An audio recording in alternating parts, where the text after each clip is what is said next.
Habarini za saizi ndugu zangu, naitwa Dr. Mama Kavumo, ni mama wa tiba za asili. Siku ya leo nataka nikupe elimu ni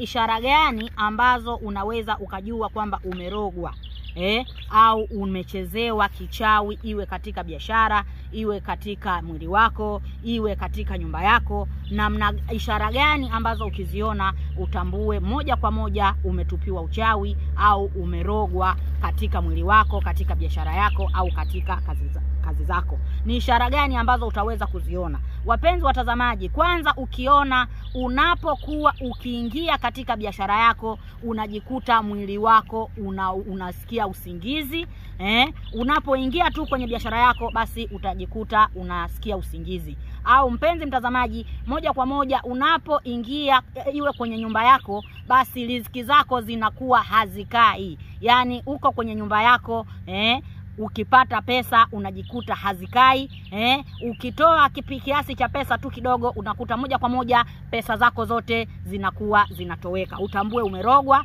au umetupiwa uchawi au umetegewa jini chuma ulete katika nyumba yako, na ndio maana unakuta riziki zako zinakuwa zinapotea au riziki zako zinatoweka kabisa. Lakini unapokuta mwenye kupata ishara hizo, lakini pia utajikuta unapolala ukiamka mwili wako unakuwa umechoka, unajisikia maumivu, lakini ukilala pia unapata njozi mbaya, unaota umepata njozi mbaya sana katika ndoto. Lakini unapoamka mwili wako unajikuta umechoka, lakini licha ya kuchoka unapotoka kwenda kazini basi unakuwa ni mtu mwenye kujivuta, unajisikia usingizi.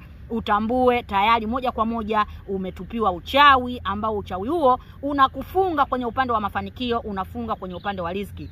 Ishara nyingine kama ni kwenye biashara, ukitaka kujua umerogwa utajikuta unapofungua biashara yako moja kwa moja unajikuta biashara yako inakuwa inaingia giza. Ina maana unapoingia kwenye biashara yako basi watu wanapita, hawaingii kwenye biashara. Watu hata wakija mtu anaulizia kitu basi anakuwa hawezi kununua, unakuta mipango yako inafunga, inavurugika kabisa. Basi moja kwa moja unapopata ishara hizo utambue umerogwa. Sasa unapopata ishara za namna hiyo unatakiwa ufanye nini?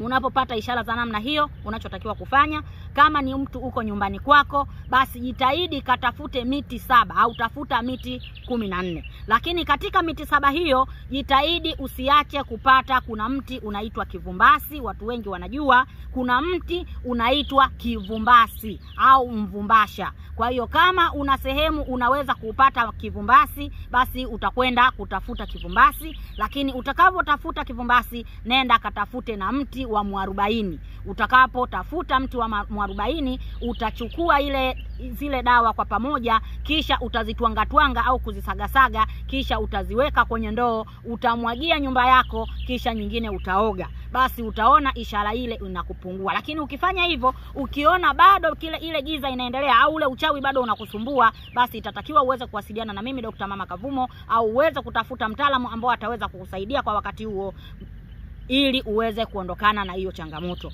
Kwa hiyo tambueni wapenzi watazamaji, uchawi upo na wachawi wapo, na wachawi wengi ni watu wetu wa karibu, ni watu wanaokujua, kwa sababu mtu asiyekujua hawezi kukuroga, hawezi kukufanyia ubaya, isipokuwa tu atakapochukua kingila chako au achukue unyayo wako, achukue nywele zako, achukue nguo yako yoyote ile. Basi mtu huyo kama ambaye hakujui kwa undani akipata vitu hivyo anaweza kukuchezea. Naitwa Dr. Mama Kavumo, ni mama wa tiba za asili. Usiache kusubscribe, usiache kulike, usiache kuwasiliana na mimi kwa namba yangu ya simu mnayoiona hapo mbele. Na wapenda karibuni sana, msiache kusubscribe, msiache kulike, msiache kucomment kwa yale yote yanayoweza kutoa elimu. Basi nasema asanteni sana kwa kunisikiliza, nasema karibuni katika channel ya Dr. Mama.